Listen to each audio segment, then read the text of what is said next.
lagi. Kita kupas dan terus kita bongkarkan. Okey, kita mengucapkan selamat datang ke Borak Seni 2.0 bertemakan warisan kita.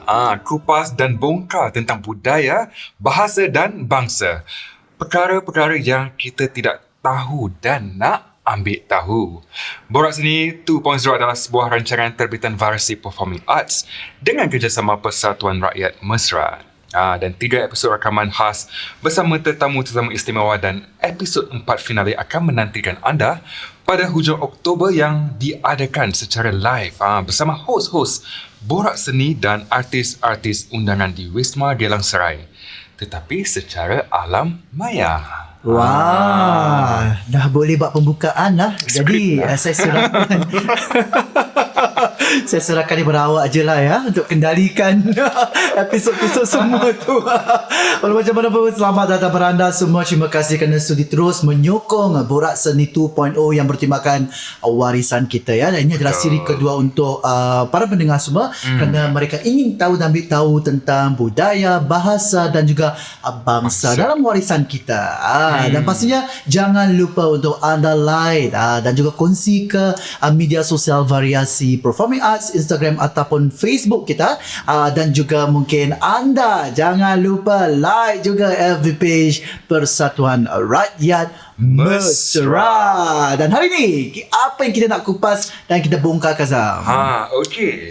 Pemahaman saya tentang pantang larang orang-orang dulu. Pantang saya dengar benda-benda ni. Saya sebagai anak muda yang jarang dikaitkan dengan pantang larang, saya rasa ia merupakan satu bentuk bahasa yang sering digunakanlah oleh masyarakat terdahulu sebagai satu bentuk peraturan lisan. Yang harus diterima oleh masyarakat lah sebagai satu dogma dalam kehidupan seharian. Ya, betul. Dan pada saya bahasa pantang larang ni terhasilnya daripada kepercayaan orang-orang dululah yang mendasarkan pengamatannya terhadap dalam alam sekitar dan kejadian alam yang bersifat sebab dan akibat. Dan itulah pantang larang atau petuan ni selalu dikaitkan dalam majlis perkahwinan atau persiapan untuk pengantin kita. Yang kita akan kupaskan dalam segmen seterusnya. Kita kupas. Borak-borak, mari kita gurau santai sambil belajar. Jom boraklah lagi, ini hanya sekadarlah hiburan.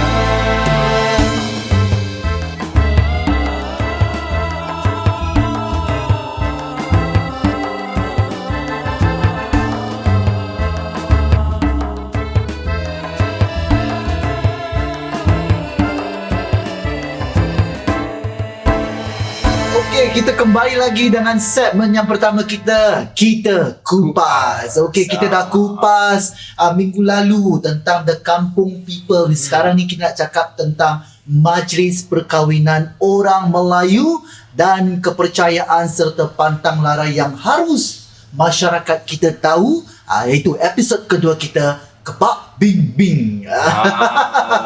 Start nama Kepak Bing Bing. Roger. Ya. Saya tak lupa pada minggu lalu memang awak bagi saya cabaran. Ingat tak? Oh, menarik, sungguh menakjubkan. Sungguh menakjubkan ya. Dan Adik, kisah 24 pintu saya dah ingat 24 pintu tu itu apa. Okey. Dan pada minggu ini cabaran saya untuk awak. Awak nak cabar saya? Ya, saya. Okey. Saya sahut cabaran itu. Apakah cabaran-cabaran itu? Okey, saya akan bagi awak satu senario lah. Bapak tentang perkahwinan juga. Perkahwinan. Contohnya awak sebagai Pak Andam yang mengandam pengantin. Saya akan buat macam Siti Nurhaliza. Tetapi akhirnya para mempelai tak suka dengan sodekan awak. Tak suka beli jalan lah. Respon awak. Respon saya. Kak, bang, kalau tak suka tak apalah. Ada arang kat dapur tu, bila-bila makcik masak tadi, pakailah. Nak lawa kan. Ataupun senang lah, make up bajen sekarang kan ada app apa editing semua tu kan. Edit aje lah. Oh, gitu je lah. Respon awak. Respon okey lah, boleh lah. Tapi saya dah make up dah penat-penat 2 jam kan. Tangan saya lengur, saya buat potong sana potong sini tapi tak suka. Sebaik pengantin tak potong awak ya. Okey, kalau betul-betul saya ni Pak Andam dia ataupun siapa pun lah yang tukang juru solid ni, kalau dia kata dia tak suka, kadang-kadang saya rasa saya akan rasa macam sedih lah, kerana kita dah bekerja keras selama 2 jam tu kan, nak betulkan muka dia dengan lebih cantik lagi, tiba-tiba tak suka. Kira perkhidmatan kita tidak memuaskan. Jadi mungkin saya akan cakap lah, yang kat mana kak muka yang tak lawa? Oh, I nak muka macam Sharifah Aini sedikit ke mana tahu kan. Okey kak, saya kasih kakak muka Cik Anis Monica. Mesti happy lepas tu. Saya tak ada jawapan, saya tak ada jawapannya. Itulah cabaran yang saya rasa sangat sukar. Okay.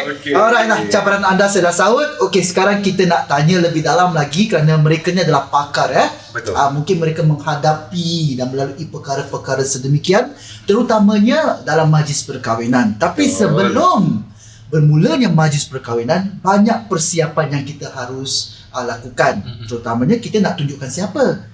Takkan mak pengantin kan, mesti nak pengantin. Ini dia yang kita undang pada kali ini dalam episod kedua ke Pak Bingbing. Tetamu undangan kita ialah, ini dia, juruandam atau mak andam yang berpengalaman, Puan Jun Sabari. Apa khabar Kak Jun? Baik, Alhamdulillah. Terima kasih. Kak Jun macam pengantin tak?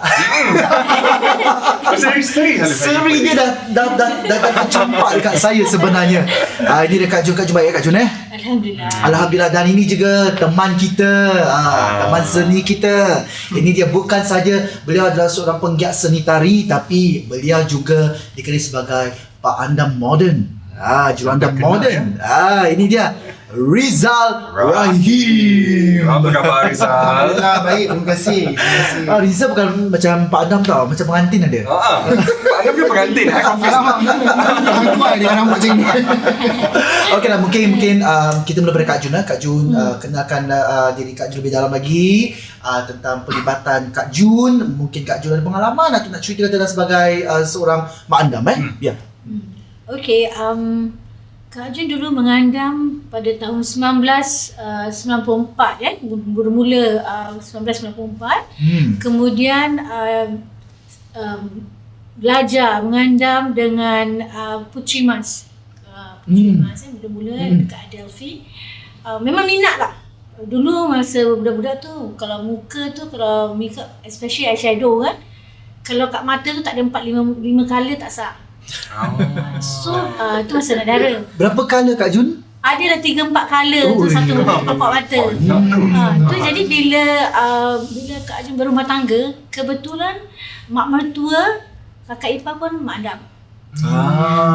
Jadi bermulanya kat situ. Dalam keluarga lah Dalam sebenarnya. keluarga. Jadi bila bapak mertua kasih encouragement, galakan, dia kata kenapa tak teruskan jadi mak andam. Kenapa hanya kat muka sendiri Jadi rasa bagus jugalah. So continue.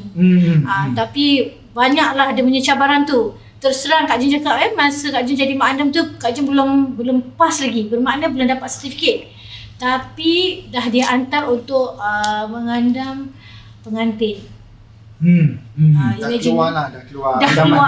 Dah keluar. Jadi guru Kak Jun tu dulu percaya. Sebab masa kita berlatih selama 3 bulan, dia tengok ada potential. Dia cakap ada potential. Dia kata you pergi, kakak doakan daripada sini, you boleh buat. Itu pengalaman. Imagine kita belum ada cert, kita malam tu nak pergi nak untuk kata orang mengandam test, nak ada test malam tu, siangnya kita andamkan orang. Imagine kalau pengantin tahu kita belum ada cert lagi kan. Tapi tawakal, bismillah, pergi make up. Alhamdulillah. Tapi sebagai juruandam kali pertama kira call on duty lah Call on duty. Rasa macam bergetar tak, nervous tak nak make upkan orang tu? Menggeletar. Ya Allah, Tuhan je tahu bila kita nak, selalunya kita ikut guru kita. kita tengok dia, kita belajar, kita tak rasa sangat. Tapi bila kita ditugaskan untuk pergi sendiri, make upkan pengantin, and masa tu sorang-sorang, tak ada teman, tak ada apa, jadi tawakal je. Bila nak pegang brush tu, berus make up tu, kata dalam hati, boleh ke tak boleh. Tapi bila teringat guru Andam cakap, guru cakap, kakak tahu you boleh buat, okay? You buat. You jangan rasa takut, you jangan rasa gusar, insyaAllah it will happen, dia cakap. Alhamdulillah, make upkan dia. Bila dah siap make upkan dia, tapi masa tu make up berbaring. Kita belajar make up baring. Make up baring. Make up baring. Kerana satunya, kalau make up baring, pengantin rasa selesa. Relax Dia relax tenang. Level 0 tu. Kalau saya dah tertidur, ada pengantin tertidur, betul, ada tertidur. Jadinya kita make upkan dia dalam masa 1 jam setengah, dekat 2 jam tu kita make upkan. Tapi bila make up dia tutup mata, kita buatlah. Tapi mulut ni tak berhenti dengan baca-bacaan macam berkomak kamit lah kan. Dalam hati berkata, ya Allah, ya Tuhanku, sempurnakanlah pengantin ni. Kerana aku make upkan dia dengan ikhlas. Semoga apa yang tangan ini make up akan menjadi dipermudahkan segalanya. Alhamdulillah. And first time pula pakaikan pengantin, dia pakai dakwah. Yang kita masa tu masih belum lagi. Masa zaman jahiliah, kat Zaman gemilang lah ya. Jadinya siapkan dia. Bila dah siapkan dia, nanti tak ada tengok cermin. Itu satu pantat. Kita tak, zaman dulu itu kita ikut lah. Bila kita kata tunggu sampai nanti pengantin lelaki datang, baru boleh tengok cermin lah. Kan? Itu yang dia ajar. Jadi dia pun berdebar-debar, dia nak tengok. Dia kata tak boleh tengok, jangan tengok. Dalam hati ni dia kata, ya Allah, ya Tuhanku, jangan dia tengok, dia terperanjat, dia pekik kan. Tapi Alhamdulillah, saudara mara dia tengok cara Kak Jen make upkan dia, everybody dalam happy lah. Jadi dia kata, kau jangan takut, kau cantik, kau cantik, kau cantik. Jadi dalam hati kita mengata, ya Allah, ya Tuhanku, terima kasih ya Allah. Betul. Alhamdulillah, itulah pengalaman pertama. Pengalaman pertama jadi Mak Andam yang belum, kata orang tu, kalau orang sekarang kata belum ada lesen atau bertauliah, kita dah make upkan. Alhamdulillah. Rizal, macam mana Rizal? Wow. Okay, pengalaman saya pula, biasalah saya seorang penari kan. So jadi bila nampak guru-guru tari dengan teman-teman yang perempuan make up tu, kita macam terpegun lah juga, macam style juga make up macam ni. Dah tu cubalah dekat tangan, lepas tu sampai guru tari tu ajak pergi sekolah-sekolah dia untuk siapkan untuk persembahan. Then from there, ada satu hamba Allah ni, kawan saya. Pasal dia yang saya jadi macam seorang Pak Andam ni lah, seorang jurus solid kan. So dia kata, diorang panggil saya Busu. So Busu, aku ada satu kawan, dia punya makeup artist tak boleh datang untuk photoshoot. Kau gantikan tempat dia. Terus saya macam, kau gila ke apa?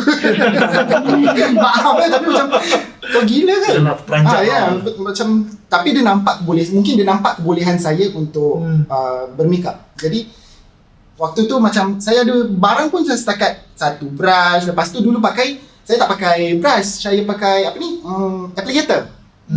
Applicator tu. So daripada situ yang saya belajar actually. So daripada situ pun semua benda satu, lipstick satu, foundation satu, bedak satu. Lepas tu yang palette tu pun setakat ada romblon je. Ada romblon tu. Yang eyeshadow palette. Astagfirullahaladzim. So ya Allah, daripada situlah mulanya saya cuba, saya go je. Dah sampai tempat tu, tempat andaman tu dekat Clemenceau Avenue, dekat Singapore Shopping Centre. So saya mulalah. Dah ada dua lagi Mak Andam lain tau. Dia buka dia punya bag makeup tu macam-macam kan. Saya nampak bulat-bulat tu kan. Apa bulat-bulat ni kan, aku ada satu makeup box kecil.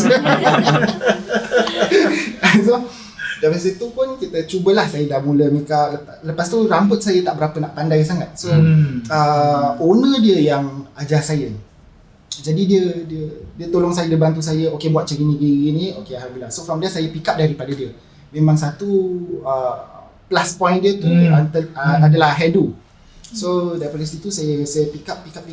Then after dah habis semua, dah habis cerita photoshoot tu, kita duduk, gambar dah siap, kita duduk belajar. So from there saya belajar lagi lah. Saya duduk dengan owner, dengan dua mak andam yang lain tu, kita datang balik dan kita review macam mana makeup kita. So bos lama saya tu kata, kau ada potential, kau ada potensi nak pergi jauh. Okay. So daripada situ umur saya waktu tu dalam lingkungan 16 tahun, 17 tahun. Oh, muda lagi. Muda. 16 tahun saya masih main basikal. So daripada situlah yang saya mula. Lepas antara dua photoshoot tersebut tu, lepas daripada dua photoshoot tu, dia lepaskan saya pergi mengandam lah untuk pengantin. Part tu lah, ya Allah. Tuhan, macam kakak juga, Tuhan saja yang tahu apa perasaan dia. Dia gemuruh dia, ya Allah, tak boleh tidur malam tu kan. Lepas tu bila kita pergi, alhamdulillah bos saya pun ikut sekali. So dia bimbing saya lah waktu tu. So bila tengah pegang berus tu macam gini tangan. Betul-betul macam gini. Betul. Bergetar kan? Bergetar sangat. Itulah pengalaman. Darah gemuruh semua datang keluar Macam-macam. Yes, dia macam ya Allah, tolonglah ya Allah, ni amanah aku daripada bos aku. So saya berpegang daripada apa yang selalu mak saya ajar. Nak buat benda biar satunya dengan ikhlas, amanah, orang bayar kita. Betul. Orang bayar kita. Amanah Amanah. Saya pegang daripada kata-kata ibu lah. So daripada situ saya kuatkan diri juga. Terus saya buat makeup tapi dengan tangan masih menggeletar panas. So dengan pengantin tu pun umur saya waktu tu dalam 17-18 tahun. So saya suruh dia tutup mata, pejam mata. Lepas tu tapi tetap dengan tangan yang menggeletar ni. Teruskan juga. Tapi alhamdulillah semuanya berjalan dengan lancar. Pengantin pun happy, keluarga pun happy, diorang. Tapi yang buat rambut tu bos lah banyak bimbing. Dia tolong saya juga. Daripada situlah. Dulu dan sekarang memang beza. Kalau dulu ni kalau nak make up ni dia template dia satu je.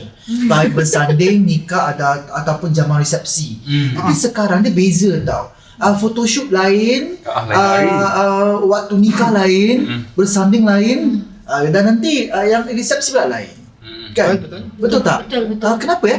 Dia ada dia punya trend ataupun memang? Mungkin memang itu trend lah. Setahu Kak Jun kalau dulu Kak Jun kalau pakai pengantin, kalau daripada dia bersanding, nikah bersanding ataupun dia ada resepsi, as what you see, pakai satu. Tapi sekarang pasal diorang ada foto sesi kat luar, dekat dalam studio. Jadi diorang make up tu mesti nak berbeza-beza. Dan itu baju pun sama juga. Baju sama. Pasal apa dia kata, kalau make up sama je, tak ada dia punya efek. Jadi dia kata kalau misal kata resepsi malam, dia nak muka diorang tu more vibrant lagi masa malam. And then jadi bila kat gambar tu lagi nampak more stronger. Jadi diorang kat outdoor lain, yang kat studio lain, yang dekat nikah lain. Ini yang sekarang lah. Yang sekarang. Kalau yang dulu sekarang. Satu je kan. Kita pergi outdoor ke, tapi dulu kita tak ada outdoor. Paling banyak pun kita buat day reception dengan dinner. Yes, jadi dinner, correct. Kalau mata tu kalau kita dah pakai colour biru lah sampai daripada tengah hari tu dia nikah sampai ke malam dinner. Tapi sekarang tak. Tapi Kak Jun dulu pakai pengantin 20, bertukar-tukar. Memang betul. Satu hari tu 20 baju. Betul. Sama je muka. Sekarang pengantin 2 baju sudah ya madam. Tapi dia punya looks mesti nak kena beza-beza. Beza-beza. Kan. Dulu kita rambut satu style, baju gown pun satu style, baju tradisional pun 1 star. Kalau Mak Andam tu buatkan rambut kita macam bulan lah kita. Tapi dulu trendnya saya ingat tahun 90-an kalau perempuannya kerinting depan macam Michael Jackson. Zaman-zaman dulu punya pengantin. Antara depan ataupun Tepi. Gitu kan. Itu kita akan ada gulung-gulung taruh sepit. Itu sebenarnya itu kadang-kadang pengantin yang request. Dia kata, "Kak, saya nak yang sini ada tual-tual gitu." Jadi kita pasal buatlah. Cakap pasal request, ada tak mungkin pengalaman Rizal ataupun Kak Jun request atau expectations daripada para mempelai? Saya nak sikap saya macam gini. Saya tak nak macam gini. Saya nak smoky eyes. Macam tu lah, smoky eyes apa? Dia macam hitam kat seluruh mata gitu kan. Macam panda tu lah. Jelah. Ada pengantin gitu Taklah, depend. Pasal mungkin dengan karakter pengantin masing-masing kan, kita nak kena turutkan juga. Jadi kita pun sebagai juruandam, kita nak kena peka dalam hal karakter pengantin-pengantin kita. Jadi takkan kalau pengantin kita very sweet, orang dia very pelembut, pendiam, takkan kita nak kasih yang smoky eyes, yang garang-garang, yang parang-parang kan. Selalunya kita sebelum kita make upkan dia, kita bertanya. Dia punya preference dia lah. Macam misal kata bila kita sendiri tengok perwatakan pengantin tu, kalau Rizal cakap kalau dia lembut, kita nak suruh dia make up, nak taruh make up yang terlalu bold atau agresif, nanti muka dia dah tak cantik kan. Kalau boleh kita ikut bentuk muka dia, bentuk cara dia, dan dengan kalau dia lemah lembut, takkan kita nak colourkan garang kan, dah tak kena. Tapi masa zaman-zaman Kak Jen dulu tu, pengantin yang banyak request lah, nak kening Zainal Kak, kening saya nak sampai sekarang Kak banyak request Kak. Tapi lepas tu mata saya kalau mata saya besar, saya nak kecilkan. Dalam hati berkata-kata, kalau mata dah besar macam mana nak kecilkan? Kan? Tapi kita ikutkan juga. Ini seni juga Kak. Dia seni kreatif. Betul. Jadi macam kalau mata saya ni bulat, saya nak lonjongkan mata, sipitkan mata, boleh jadi. Ini semua seni kreatif. Sebab tu Mak Andam nak kena ada kemahiran dia. Skill lah skill dia tu sangat bukan penting. hanya belajar aja, tapi sendiri. Kadang-kadang diri kita sendiri ni kita jadi jadi dia punya sampel lah kat depan cermin, kita make upkan muka kita sendiri. Jadi bila kita tengok muka kita, bila kita make up, betul Kak, tu saya sokong sangat. Cara garang tu muka dia macam gini, cara lembut muka macam ni. Jadi bila kita, pasal apa kita nak kena study muka, study the structure of the muka pengantin. Memang betul. Kadang muka pengantin ada yang diamond, ada yang empat segi, ada yang bulat betul kan, ada yang kurus, macam mana kita nak gaya-gaya, bujur sirih. Habis kadang kita tengok rambut dia. Ada rambut yang, maaf cakap rambut cantik, tapi bila dibentuk tak menjadi. Tak menjadi. Pernah tak nampak wanita yang muka lawa, super. Kalau kakak tengok make up ni senang, tapi rambut dia kesian, rambut dia tipis. Okey. Susah nak buat rambut. Macam mana tu caranya? Itu semua kita nak kena fikir. Sebab itu kita selalu bila kita nak make up pengantin, kita suka bila dia datang, kita nak tengok. Nak tengok dia. Betul. Kita nak tengok dia. Observe lah Kita observe dia. Pasal apa? Kita kalau tak jumpa dia, kita tak tahu. Kita yang sendiri takut. Kita takut. Betul. Pasal kita nak make upkan ni, kita bukan kita make upkan dia bukan suami je tengok, tapi seluruh kita dua mata, tapi yang melihat beribu mata. Itu Yalah, betul. Berapa jam diberikan Mak Andam untuk siapkan pengantin ni? Paling kurang Kak Jun dilatih dalam masa 1.5 jam. Everything complete. Termasuk rambut semua. Termasuk rambut. Okey. Sebab kenapa dikasih 1.5 jam? Sebabnya pengantin lelaki akan bertandang. And pasal pengantin lelaki, dia akan beri masa tak tentu. Kadang dia kata Lepas zuhur tu dia tak kasi time. Jadi kita tak boleh agak. Jadi selalunya kalau Kak Jun nak mengandam, bila dia kata kasih 1.5 jam, Kak Jun selalu datang early, datang siang. Jadi bila kita make upkan pengantin ni, kita nak relax. Pengantin nak relax, kita pun nak relax. Kalau kita datang macam cun-cun lah, katakan dia kata, oh pengantin nak datang lepas Zuhur. Ni pukul lepas Zuhur saya datang pukul 1.30. Kalau kita datang pukul 12, agak-agak cukup tak? Tak cukup. Memang tak cukup. Betul sangat. Jadi kita kena datang siang. Sebab apa? Kita takut masalah gini lah, rambut lah, kadang muka lah, kadang pengantin tak ada masalah, tapi keluarga dia orang ada masalah. Kadang dia nak datang tengok duduk lah, yang ada nak keluar masuk pintu. Betul. Yalah, betul. Saya pun kena juga.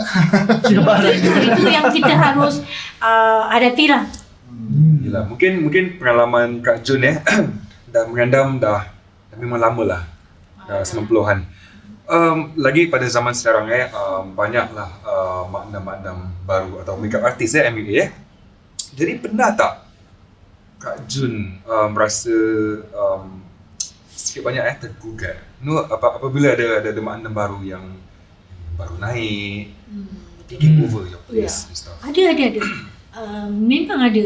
Kadang-kadang kita berkata-kata pasal bila kita makna 90-an dengan mak andam yang sekarang ni, totally banyak dia punya difference lah. Jadi tergugat jugalah. Jadi terdetik ke hati ni bila kita mengandamkan, bila kita dipanggil untuk andamkan pengantin. Jadi bila kita tak upgrade diri kita sendiri, bermakna kita tak tingkatkan diri kita sendiri, kita akan rasa tergugat. Sebab apa? Sekarang macam-macam make up kalau dulu kita hanya setakat make up aja dah okey, tapi sekarang ada kontur muka, ada nak buat soket mata, habis baru-baru ni dia kata ada baking kan, jadinya Baking. Buat kuih lah. Baking tu apa? Dia macam buat kuih lah kan. jadi tergugatlah kita yang makna-makna lama ni kan. Jadi kita terpaksa upgrade diri kita, bermakna kita terpaksa tingkatkan diri kita untuk sama taraf dengan kata orang makeup artis yang baru sekarang atau dipanggil MUA. Jadi kita tak tertinggal zaman lah kata orang kan. Pasal pengantin-pengantin sekarang ni lagi hype dia kata orang. Advance kan. Diorang nak lagi. Yes, pasal sekarang kan dah terbuka dengan cara-cara barat ke mana ke, so diorang dah banyak belajar juga. So kita pun dekat sini pun memang, walaupun nak consider saya baru tak baru juga, jadi nak kena always tingkatkan diri. Betul. Sebab tu dia katakan belajar sepanjang hayat. Yes, kita harus tingkatkan ilmu. Allah. Ilmu ni memang sangat penting lah. Betul. Mungkin satu soalan untuk Rizal sebagai Pak Andam. Mungkin kita tak kenal berapa ramai lah Pak Andam kat Singapura ni. Ramai juga. Betul. Salah satu stigma yang selalu Rizal dengar dan selalunya bagaimana Rizal hadapi stigma sebagai Pak Andam. Yes. Memang selalulah orang selalu pandang serong kepada kita lah kan. Jadi bagi saya tu, saya ambil tu sebagai cabaran untuk diri saya juga. Bangsa orang pandang serong, tapi namun itu kita nak kena tahu, nak kena faham. Jadi mana kita nak pergi tu. Kita pergi untuk bekerja ataupun nak menyeleweng ke apa-apa ke.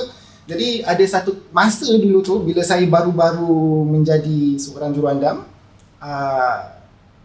parents pengantin tak trust saya, tak percaya kepada saya. So bila kita tengah make up tu, terus buka pintu je. Bilik pengantin tu dibuka. Jadi sampai dekat luar tu tengoklah saya make up tu kan. Saya tengah buat kerja saya. So tapi alhamdulillah bila dah habis majlis, mak pengantin sendiri yang datang dekat saya. Ya, dia minta maaf, tapi dia kata alhamdulillah anak dia nampak cantik, nampak bersih.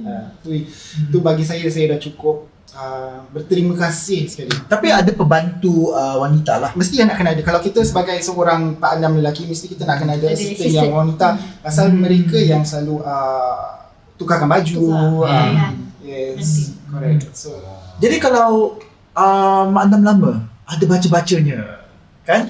Saya tak cakap ritual tidak tapi mungkin ada dia punya petua atau baca-bacanya. Betul Ada peringkat-peringkat, betul? Baca-baca tu tidaklah. Sebenarnya baca-baca tu kita cuma baca Selawat, kita baca selawat. Betul. Kalau zaman-zaman dulu pun sama, tapi dia salah tafsirkan. Dengan dia kata ada baca mentera. Tapi sebenarnya tidak. Terus terang Kak Jun cakap bila kita kita make upkan pengantin, banyak stigma mengatakan yang Mak Andam ambil seri pengantin. Itu tak benar. Okey, sekarang kita make up tangan kita ni, kita make up diri kita. Okey. Kemudian kita make upkan pengantin. Jadi macam mana kita make up muka kita, macam itu kita make upkan pengantin. Jadi sebenarnya bukan ambil seri, tidak. Pasal bila kata ada mentera baca-baca tu sebenarnya tak ada sebenarnya.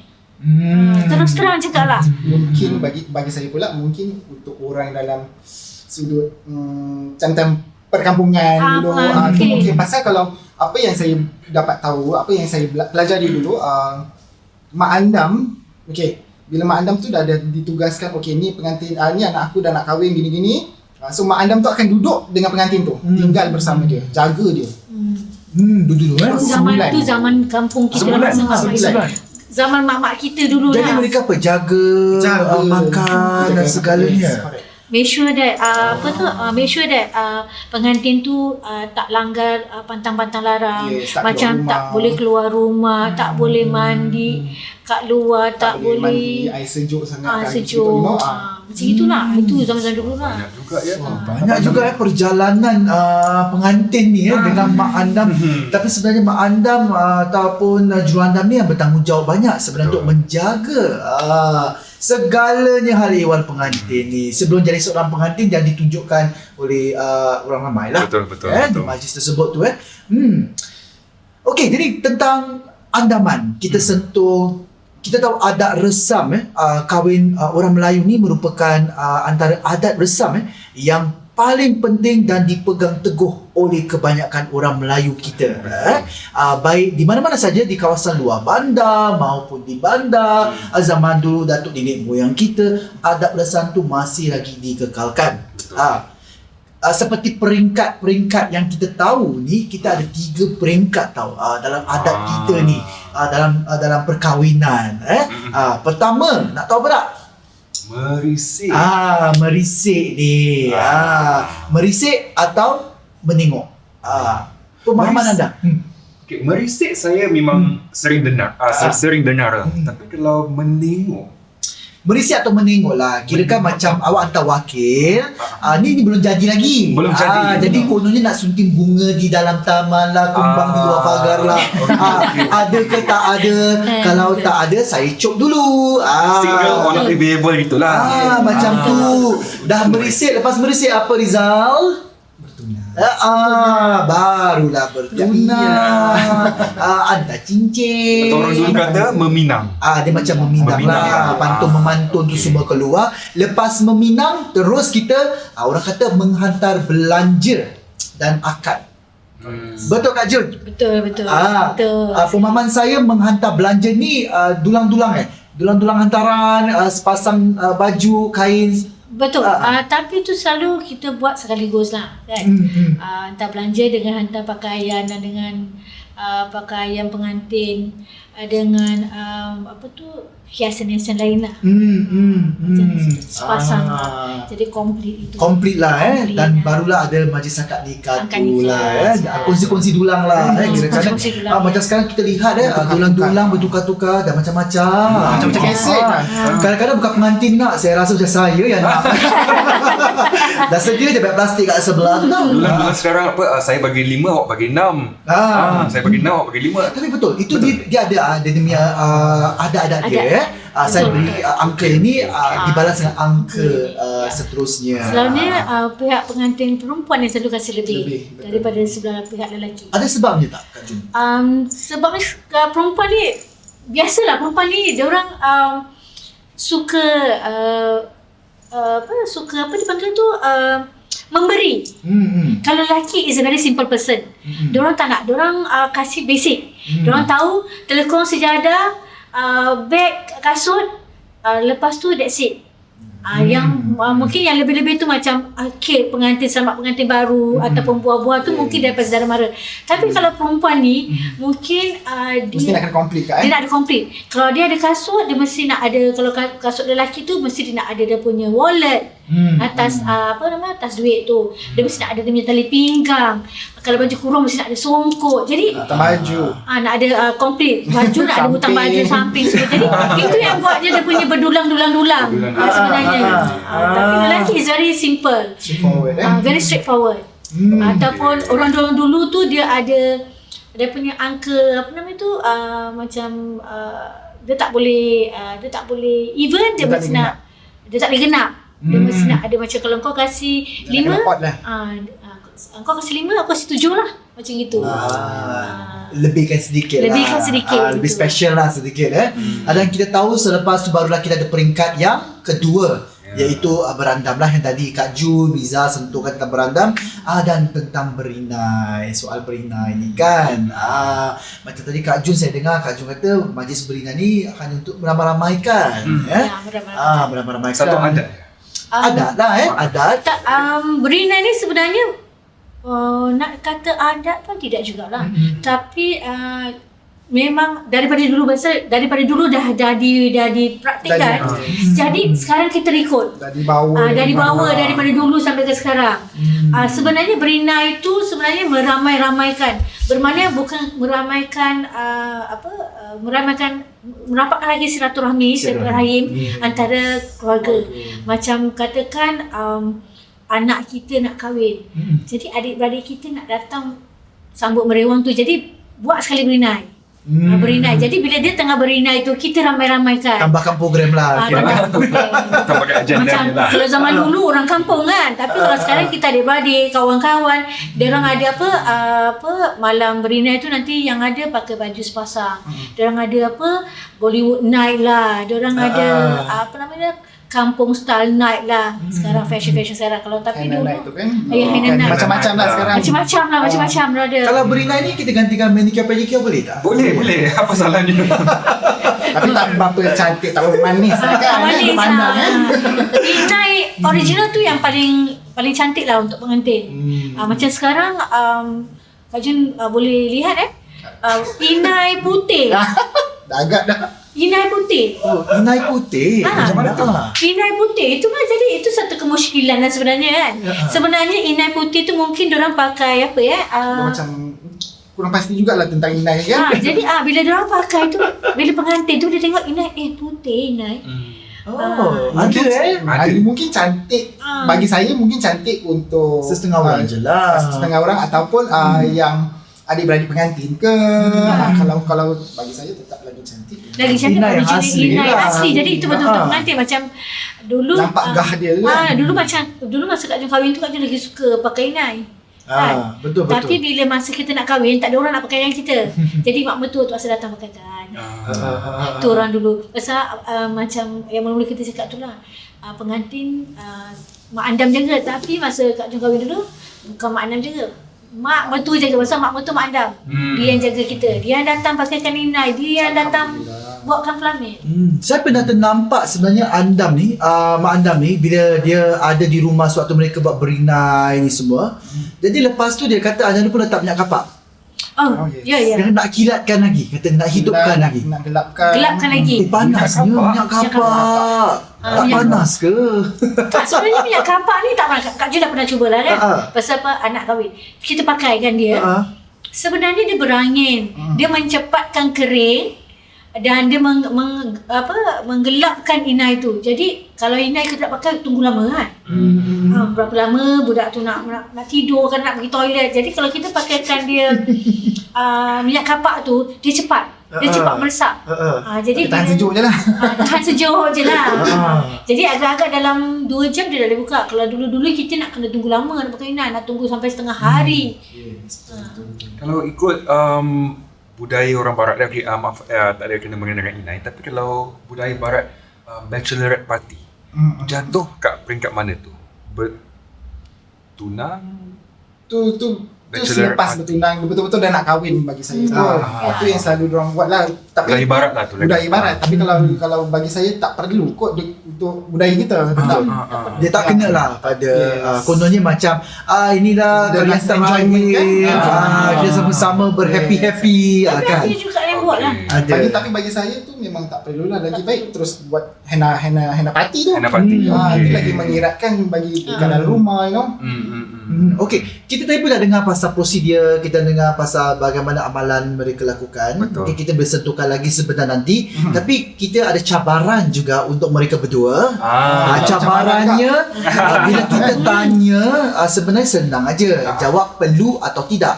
Itu saja. Tapi kena jawab serentak. Saya tak tahu jawapan Kak Jun apa, jawapan Rizal pun saya tak tahu apa. Serentak dalam masa 2 saat nak kena 2 jawab. saat. Oh, 2 saat aja. 2 saat. Hanya perlu jawab perlu atau Ataupun tidak. Dia 3 je sebenarnya, 3 je. Okey. Yang pertama Nizam, yang pertama. potong andam. Tak. Susah nak fikir ya. Yang kedua, Mandi bunga untuk pengantin. Tak. 1, 2. Ada ya, ada tak? Perlu atau tidak? Pada saya tak perlu. Tak. Okey. Yang terakhir berinai. Perlu. Oh. Jadi yang perlu hanya berinai sajalah. Okeylah, itulah jawapan sebenarnya. Terfikir-fikir tau mereka, aku dah buat benda ni.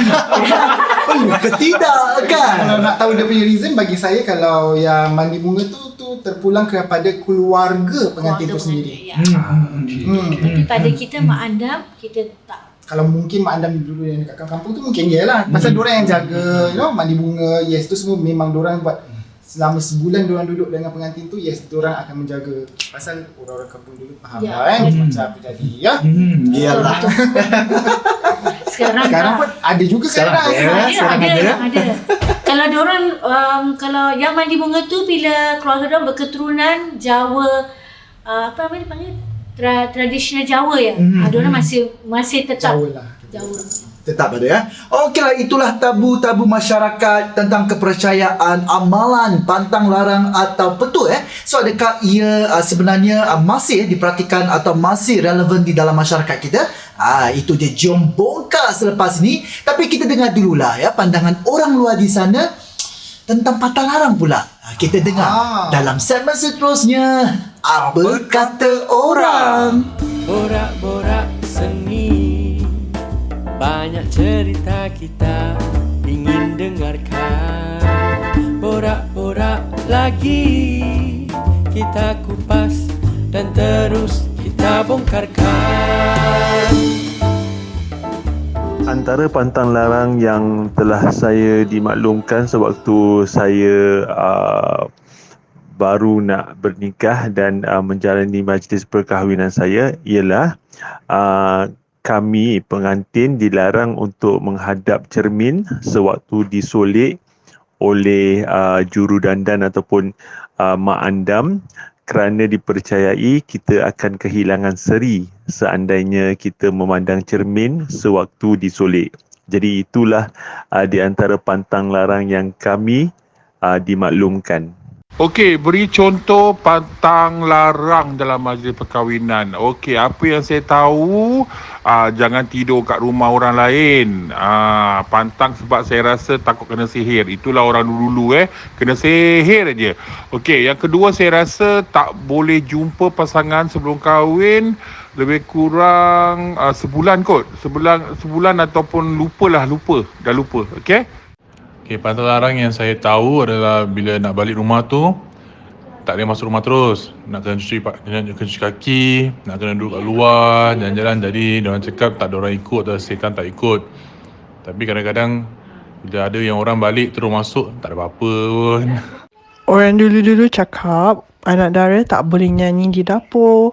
Nanti kahwin dengan lelaki tua. Itulah macam-macam kita dengar daripada orang luar tentang pantang larang, pendapat pemain mereka. Okey, kita kembali lagi dengan segmen kedua, kita jom bongkar. Kita nak bongkar benda-benda yang menarik, misteri dan menakjubkan tentang Kepak Bimbing Orang Melayu. Jadi Borak Seni 2.0 ni bertemakan warisan kita, dibawa oleh Variasi Performing Arts dengan kerjasama Persatuan Rakyat Mesra. Jadi like dan kongsi media sosial Variasi Performing Arts dan juga lunsuri laman web kami www.variasi.sg dan juga like juga FB page Persatuan Rakyat Mesra. Ya, jadi soal pantang larang ni Zam atau petua pengantin.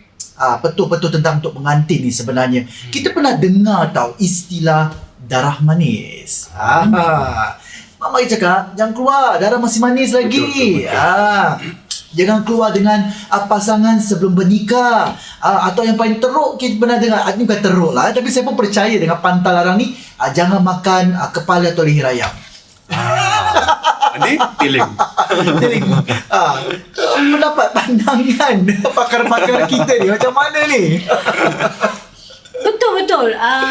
Tapi bagi saya pula yang nombor 1 tadi apa? Jangan keluar rumah. Jangan keluar rumah tu sebelum memang nikah. Memang selalulah kita dengar tu kan. Tapi kalau pengantin sekarang seminggu pun orang keluar juga. Tapi mungkin dalam kepercayaan mereka untuk nak menjaga anak mereka tu lah sendiri. Jaga pengantin tu supaya tak tercedera ke, tak ada apa-apa yang betul. musibah Itu logiknya lah. Logik, betul. Bagi saya lah. Tapi Kak kalau buat masa sekarang ni semua langgar sebenarnya. Betul lah. Kerana nak jadi raja sehari kan. Takut cedera lah, ada pun kecelakaan yang kita nak jauh. Musibah yang tak diingin ni. Betul. Pasal saya pun juga dengar, kalau kau jumpa lagi beberapa hari dengan bakal kau ni, kau naik jelak nanti. Ada orang cakap macam tu, nenek-nenek cakap macam tu. Saya rasa sama je kan. Tak ada beza pun. Tak tentang leher ayam ni, macam mana Kak Jun? Favourite saya ni, leher ayam. Kak Jun pun favourite juga leher ayam. Tapi memang betul lah, orang tua-tua dulu cakap jangan makan leher ayam, nanti kat atas pelamin lehernya teling. Itu kita nak percaya tak percaya, tapi terjadi pada diri sendirilah kan. Malam nak bersanding tu orang rewang tu bila bau goreng ayam tu sedap. Jadi memang favourite tu leher ayam. Tapi bila arwah Nyai cakap jangan makan, aku tahu kau suka makan, kau jangan makan, besok kau nak sanding tak boleh makan leher ayam, nanti ambil gambar lehernya tengling macam itu. Jadi bila dengan sang kulintang ke apa jadi kita ni yang ikut je tak berani lah. Tapi itu kebanyakan dulu dan sekarang masih dah cakap. Pasal bila sekarang anak Kak Jun nak kahwin, Kak cakap kau jangan makan leher ayam. Kita masih praktikkan itu. Tapi sebenarnya jangan makan leher ayam tu maksudnya tu jangan makan malam. Pasal kalau kita makan malam, especially kalau orang-orang malam kan, makan tu macam apa?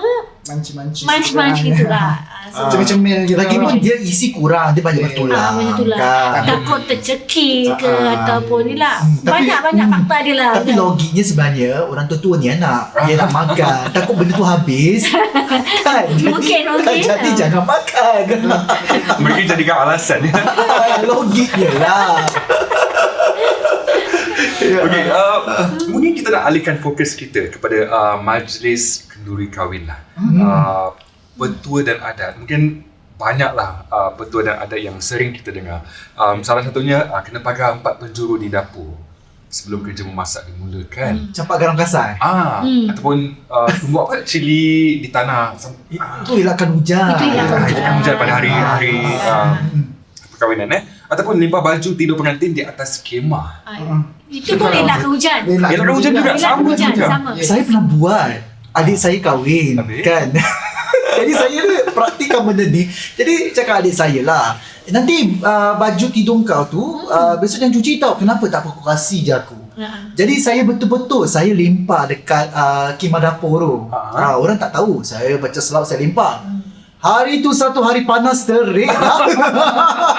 Tak ingat ke semua? Panas je macam satu macam. Itu ada, sebenarnya ada kebenarannya lah. Kebenarannya ada tidak lah kan. Ini semua daripada Yang Maha Esa lah. Kalau dia nak kasih hari tu hujan. Tapi kerana kita dah percaya kepercayaan orang tua kita dulu, kita buat macam cocok rebus batu lesung. Cuba imagine kan, bila masa ni kita nak rebus batu lesung tu, rebus batu lesung dekat rumah, kita kat majlis kat bawah kan terbakar rumah. Jadinya itu dululah rebus satu lesung biar tak hujan. Cucuk cili bawang. Cili bawang. Jadi dah tak hujan. Sebenarnya kalau ikutkan betul-betul kita dah melanggar kerana apa? Syirik kan? Syirik. Betul. Saya pun pernah limpah baju juga. Itu kepercayaan. Kepercayaan. Tapi tentang yang tadi Nizam cakap pasal 4 penjuru kat dapur tu. Bagaimana? Empat penjuru kat dapur tu sebenarnya mungkin zaman-zaman dulu lah. Tapi sekarang Tapi tak. sekarang pun ada lah juga pasal Rizal okey, tukang masak, Rizal tahu. bukan tu bukan saya, mak dengan bapak saya memang tukang masak sebenarnya. So daripada kecil ni saya membesar dengan lihat kerja-kerja kahwin, so dah experience benda-benda ni. Alhamdulillah daripada situ juga, percaya atau tidak, ada benda yang memang terjadi depan mata saya. Ada sangat-sangat. So Mungkin salah satunya bila mak saya ikut abang angkat dia masak di suatu tempat. Nasi tu bila pagi tu masak tu dah nak sampai majlis nak mula, tak masak-masak. Betul. Itu memang terjadi depan mata saya. Saya tak, Gas tak buka tak? dulu kayu arang. Oh, kayu arang. Kayu arang. So, banyak terjadi lah pasal bila kita buat majlis, bila orang dulu bila kita buat majlis, kita panggil satu kampung, tapi ada setengah-setengahnya ada perasaan mungkin Iri hati. mungkin nak dijodohkan anaknya dengan anak kita, mungkin tak kesampaian. Jadi dengan cara tu, sebab itu memang ditabur garam 4 penjuru pertama-tama sekali untuk menjaga kita kata Kawasan orang kawasan dan pagar lah. Jadi tak ada apa-apa yang berlaku. Yang kedua Yang penting masak ni selawat dan senyum. Hati kena gembira. Itu pasal Kita nak masak ni ikhlas. saya masih belum Ikhlas. terjun bilun dekat sebelah masak ni, pasal memang itulah saya antara satunya yang saya it's not easy. takutlah juga pasal satunya ni bab makanan ni amanah. Betul. Yang bagi saya yang besar sebesarnya, pasal satunya orang rasa makanan kita sedap ataupun tidak, bila diorang berkata-kata tu satu doa. Jadi sampai sekarang saya masih tak jerumuskan diri saya dalam bidang itu. Antara satunya sebab inilah, and also lagi satu manpower sekarang lah. Betul. Mungkin sebelum kita alih yang seterusnya tentang majlis perkahwinan ni mungkin kita sentuh pasal pelamin ni, kat pelamin ni macam tebak kita beralih ni. Pelamin ni kalau kita selalu lihat ada sirih junjung, puluk paha di atas apa tu di depan pelamin dan terutamanya adat tepung tawar ni. Kan? Saya rasa ni satu adat budaya dan warisan nenek moyang kita. Tapi ada yang juga mengatakan ini satu perkara-perkara bukan dalam bentuk agama kita yang kita praktikan Mungkin ada orang kata adat budaya Hindu dan segalanya. Betul. Pandangan anda sebagai juranda atau yang pernah mengurus majlis tentang adakan benda-benda ni sedemikian? Untuk tepung tawar ni sebenarnya betul, memang adat lah. Dia tapi dia tak termasuk dalam agama kita. Betul. Macam sebenarnya tepung tawar tu sebenarnya kalau zaman-zaman sekarang ni kan, kita bekerja di pejabat, kita ada bos kita. Jadi untuk untuk mengeratkan lagi biar bos tu tahu yang kita ni kat atas pelamin, so untuk buat balik buah tangan especially yang special yang kita taruh tu dekat atas pelamin tu, itulah sebenarnya dengan satu doa, dengan bila dia dah tepung tawar kita, dia mendoakan kita supaya rumah tangga kita rumah tangga kita kekal kan, itulah sebenarnya.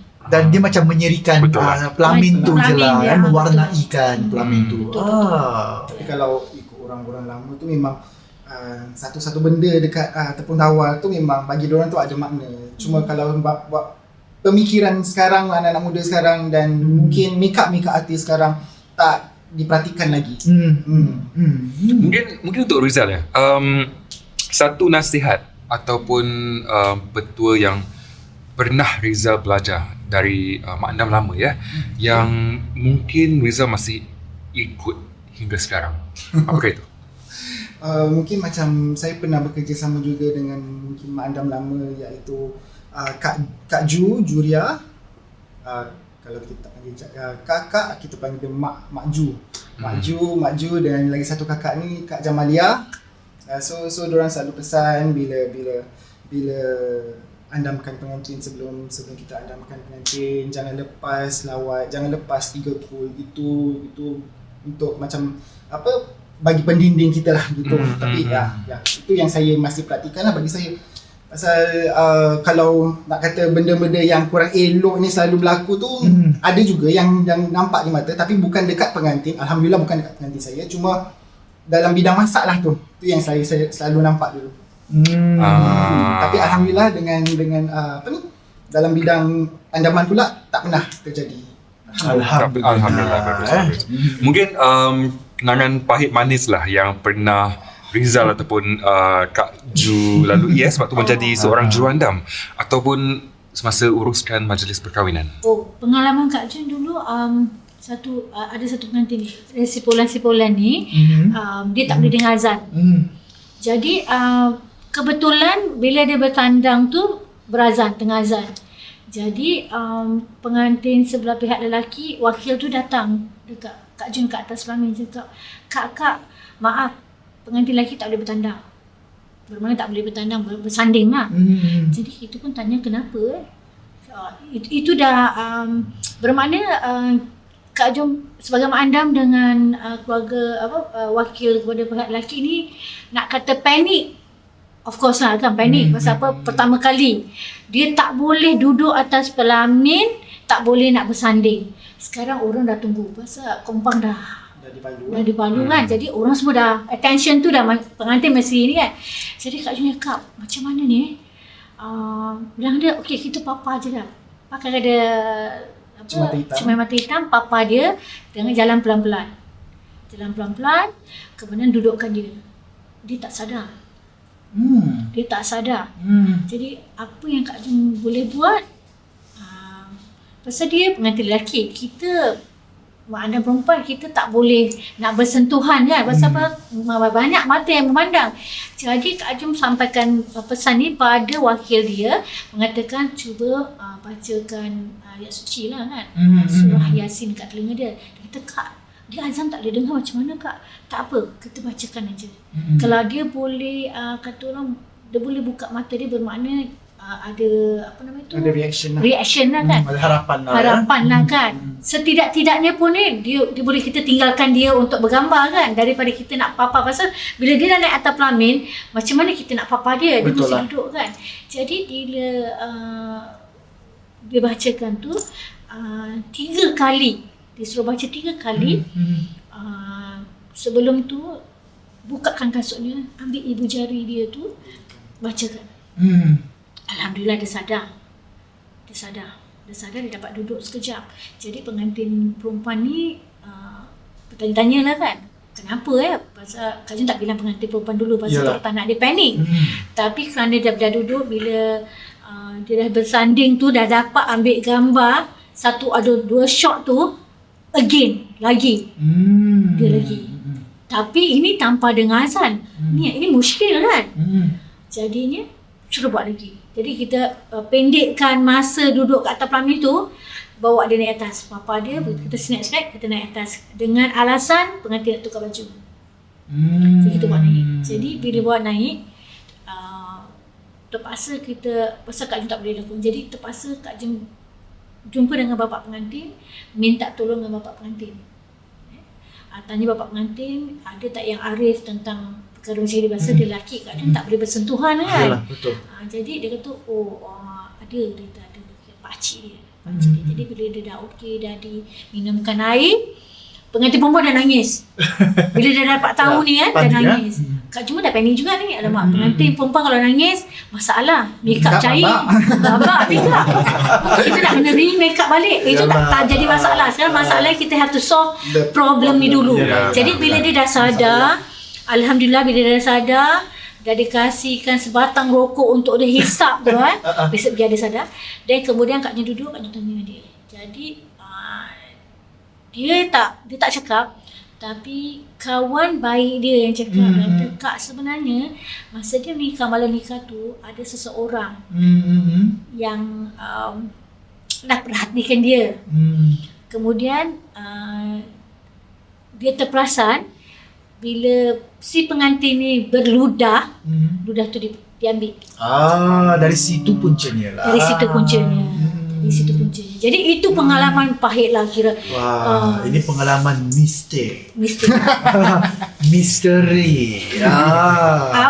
Apa sebenarnya itu antara dia dengan Yalah. yang punya diri. Yalah. Faham. Wow.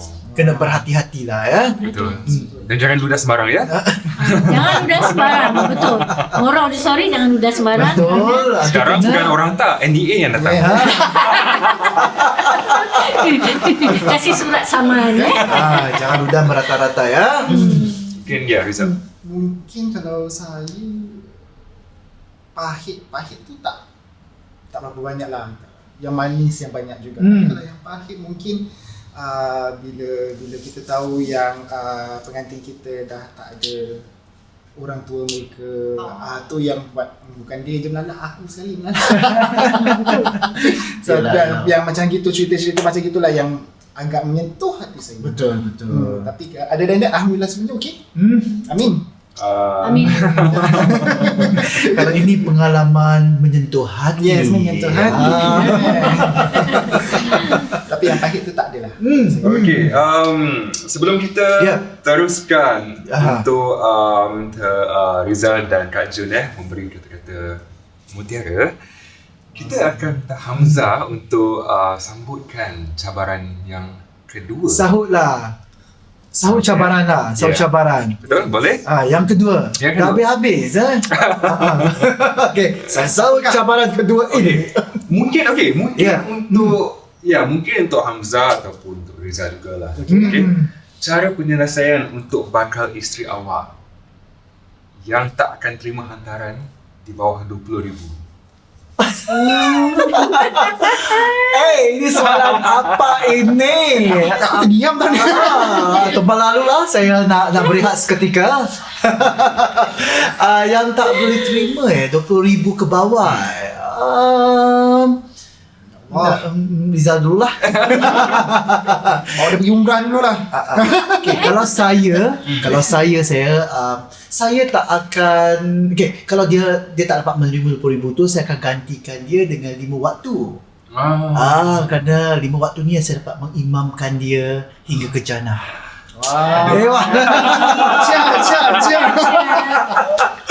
Mungkin untuk Rizal.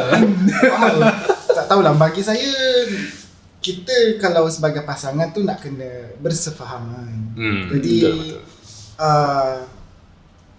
Kita sebagai seorang lelaki kan nak kena mendidik, membimbing. Jadi cuba kita menyelesaikan. Yes, kan belit dah. Yes, cuba selesaikan masalah ni macam mana. Pasal dengan kehidupan sekarang yang amat tinggi, kita janganlah sampai menyusahkan. Pasal benda tu pun bukan satu yang perlu. Yang perlu mas kahwin sebenarnya. Betul. Jadi bincanglah antara satu sama lain. Dan juga kalau boleh pun perbelanjaan tu pun dikurangkan. Bukan kerana kita ni low-key atau budget.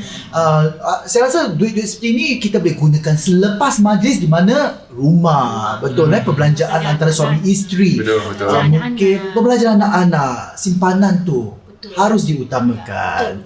Iyalah. Cuma yang selalu bagi saya, apa yang saya tengok, pembelanjaan tu selalunya perginya dekat makan. Catering, yes. Memang satu benda yang tak boleh dielakkan. Tak boleh dielakkan. Harga pasar naik, turun. So kita tu memang nak kasih orang makan kan. Orang datang jauh-jauh pun kan. Saya rasa memang topik hantaran ni memang tidak akan selesai. Tidak akan selesai. Ini ikut keluarga masing-masing. Betul. Kalau dia nak kasi tinggi sangat, dia pandai masak ke? Bangun tidur pukul berapa? Masak air tak? Jangan goreng telur pakai air kan? Cuci baju dekat bawah. Hantaran ni tak boleh elak. Elak. Kadang-kadang Kadang-kadang bukan kita yang minta. Yes, memang faham. Kadang-kadang kita mesti nak Keluarga. faham jugalah. Orang tua minta tu kerana apa? Mungkin untuk anak-anak dia juga. Menjamin. Menjamin. Betul. Faham. Kadang-kadang bukan mak pengantin je. Kadang-kadang Tapi jangan menyusahkan diri sendiri. Betul. Itu yang saya nak cakap tadi. Kadang-kadang bukan mak pengantin je. Kadang makcik si Senah tu berapa hantar anak kau? Si Angah tu tahun lepas 5,000. Anak aku pula 28,000. Tapi ingat, dia tak kerja berhutang. Jeng. Jangan sampai menyusahkan diri. Itu Yalah, je yang betul. Jangan nasihat. membebankan diri. Yes. Yang membebankan. Ya. Okay, I think kita pun dah sampailah ke hujung Sesi podcast kita Sesi bagi podcast episod kedua kita. ni ya. Dan mungkin sebelum kita tutup tirai, kita nak dengarlah kata-kata mutiara dari Nasihat, Rizal, ataupun nasihat daripada Rizal dan juga Kak Jun. Okey.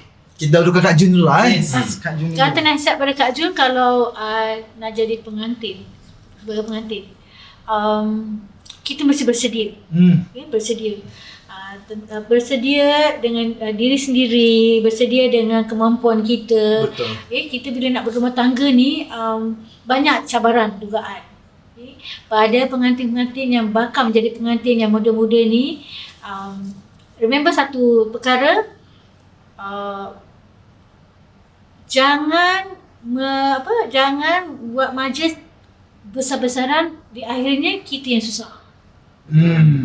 Menyusahkan diri sendirilah dengan berhutang kan. Pasal zaman sekarang ni, ini kita cakap pasal ni tengah COVID ni sekarang kan. Kalau kita nak buat majlis tak boleh sangat.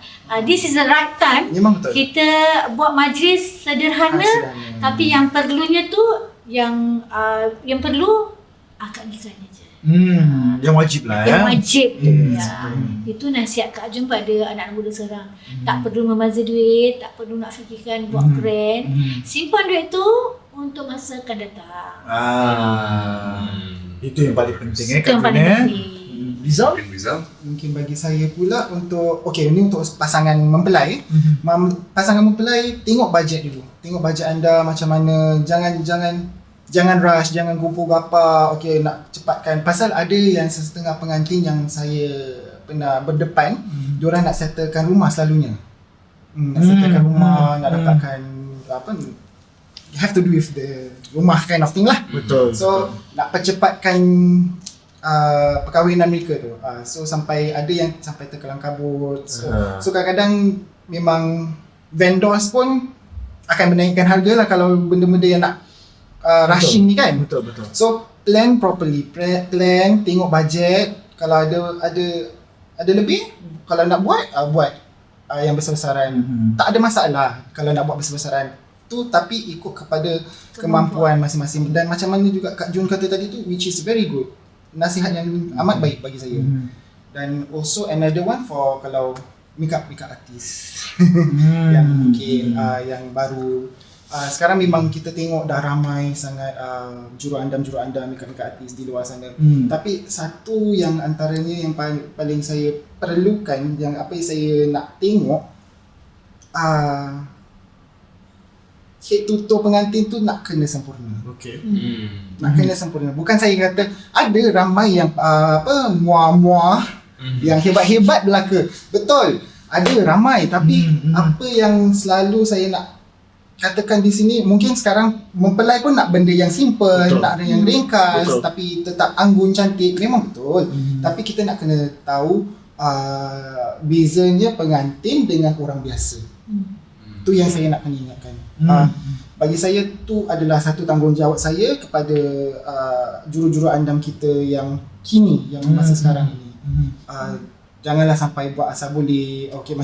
Ni memang orang ni memang dah tak cantik, jadi kita buat macam ni je. No, jangan. Satu amanah. Ingat, ni adalah satu amanah yang diberi, dibayar.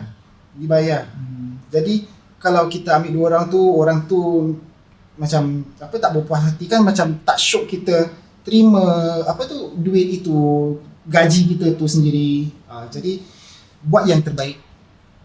Belajar cara dengan bersikap terbuka, tanya kalau perlu, rujuk kepada mandam-mandam ataupun pak andam yang sudah ada pengalaman Yes, correct.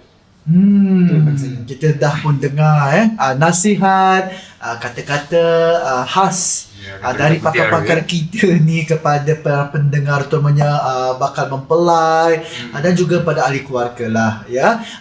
Kita harus kekalkan warisan dan budaya adat yang pernah dipraktikan oleh datuk nenek moyang kita. Tidak salah lah ya kalau kita nak praktikan dia hanya untuk memperkenalkan untuk generasi muda kita ya. Tetapi bagaimanapun sederhana biarlah juga selesa biar sederhana tapi selesa, itu yang paling utama ya. Okey, kita pun sudah pun berakhir di akhir sesi podcast kita bagi episod yang kedua tentang Kepak Bimbing bersama Kak Jun Sabari dan Rizal Rahim. Terima kasih kepada anda berdua. Terima kasih juga. Terima kasih. Terima kasih kerana mengundang. Dan jangan lupa pada anda semua, jika ada pandangan, pendapat, boleh terus emailkan kepada kami di variasi.performingarts@gmail.com dan juga like dan media sosial kita. Media sosial kami Variasi Performing Arts, dan juga jangan lupa like Facebook PA Mesra. Ya, dan ini dibawa oleh khas oleh Variasi Performing Arts dengan kerjasama Persatuan Rakyat Mesra. Jadi minggu seterusnya, iaitu bagi episod yang ketiga, kita akan kupas dan bongkar tentang Kuda Kepa. Sejauh mana boleh kita lari dengan kuda Kepa. Okey, dan jangan lupa bersama saya sekali lagi, Broja dan Nizam Salim dalam Borak Seni. Bye.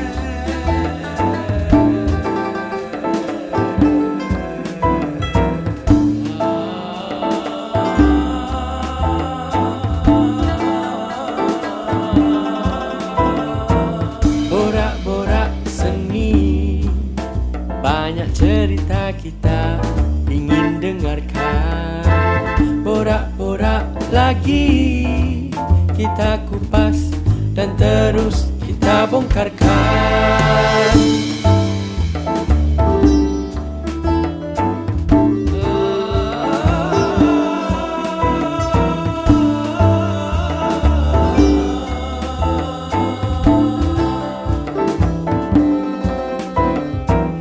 Borak-borak, mari kita gurau santai sambil belajar. Jom boraklah lagi, ini hanya sekadar hiburan.